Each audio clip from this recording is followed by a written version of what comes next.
This is a one-pan Tuscan chicken pasta. It's simple, it's fast, and it tastes like it took twice the time. Here's everything you're going to need. 2 chicken breasts, 3 cloves of minced garlic, 120 grams of chopped sun-dried tomatoes, some salt, some black pepper, some olive oil, 50 grams of Parmesan cheese, 200 milliliters of cream, 250 milliliters of chicken stock, 60 grams of baby spinach, and 250 grams of dried pasta. So we'll begin with 2 skinless and boneless chicken breasts, and we're just going to season them on both sides with salt and black pepper. Heat a tablespoon of olive oil in a pan over medium-high heat and sear the chicken for 4 to 5 minutes per side until golden and cooked through. Once it's cooked, take it out the pan and leave it to rest.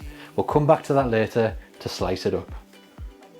In the same pan, turn the heat down to low and add in 1 tablespoon of the oil from the jar of the sun-dried tomatoes, then 3 cloves of minced garlic. Cook that out for about a minute, then add in 120 grams of sliced sun-dried tomatoes. Stir them through, and then we need to deglaze the pan with 250 milliliters of chicken stock.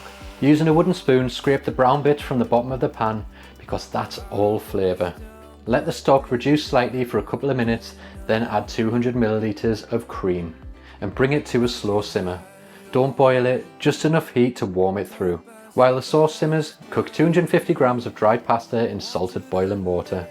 I'm using rigatoni, but any short dried pasta will work well for this. Cook until just before al dente, so 2 to 3 minutes less than the packet instructions.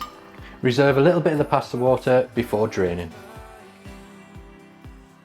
And remove the sauce from the heat.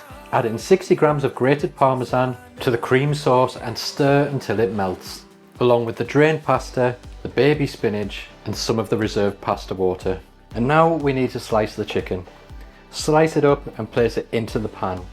Then stir everything together and place it back over a low heat until the sauce thickens and coats the pasta. Serve in bowls and finish with a bit more Parmesan, some fresh basil leaves, and some cracked black pepper if you like. That's it. Creamy, balanced, and ready in under 30 minutes.